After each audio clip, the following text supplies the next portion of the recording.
sea, and were fighting the English. There were so many of them, and they were so bold and strong, that for a time they gained every battle. If they kept on, they would soon be the masters of the whole country. At last, after a great battle, the English army was broken up and scattered. Every man had to save himself in the best way he could. King Alfred fled alone, in great haste through the woods and swamps. Late in the day the king came to the hut of a woodcutter. He was very tired and hungry, and he begged the woodcutter's wife to give him something to eat and a place to sleep in her hut. The woman was baking some cakes upon the hearth, and she looked with pity upon the poor, ragged fellow who seemed so hungry.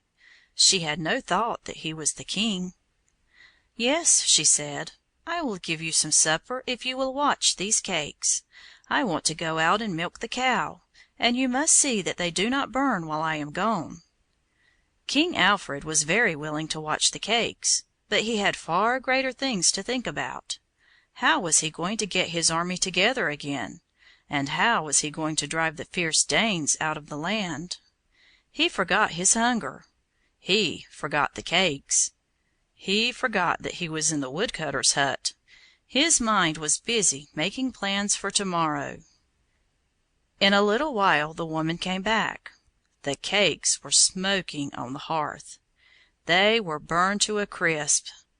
Ah, how angry she was! "You lazy fellow!" she cried. "See what you have done!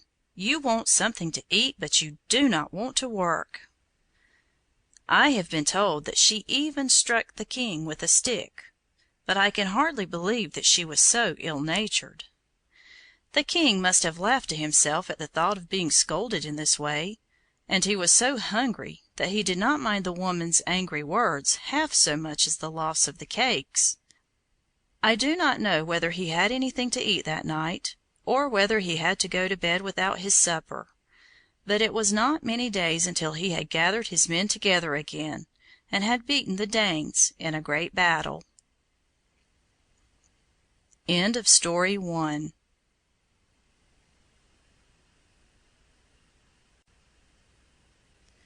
"50 Famous Stories Retold" by James Baldwin. Story 2. King Alfred and the Beggar. At one time the Danes drove King Alfred from his kingdom, and he had to lie hidden for a long time on a little island in a river. One day all who were on the island, except the king and queen and one servant, went out to fish. It was a very lonely place, and no one could get to it except by boat. About noon a ragged beggar came to the king's door and asked for food. The king called the servant and asked, "How much food have we in the house?" "My lord," said the servant, "we have only one loaf and a little wine." Then the king gave thanks to God, and said, "Give half of the loaf and half of the wine to this poor man." The servant did as he was bidden. The beggar thanked the king for his kindness, and went on his way. In the afternoon the men who had gone out to fish came back. They had 3 boats full of fish, and they said, "We have caught more fish today than in all the other days that we have been on this island." The king was glad, and he and his people were more hopeful than they had ever been before. When night came, the king lay awake for a long time, and thought about the things that had happened that day. At last he fancied that he saw a great light like the sun, and in the midst of the light there stood an old man with black hair, holding an open book in his hand. It may all have been a dream, and yet to the king it seemed very real indeed. He looked and wondered, but was not afraid. "Who are you?" he asked of the old man.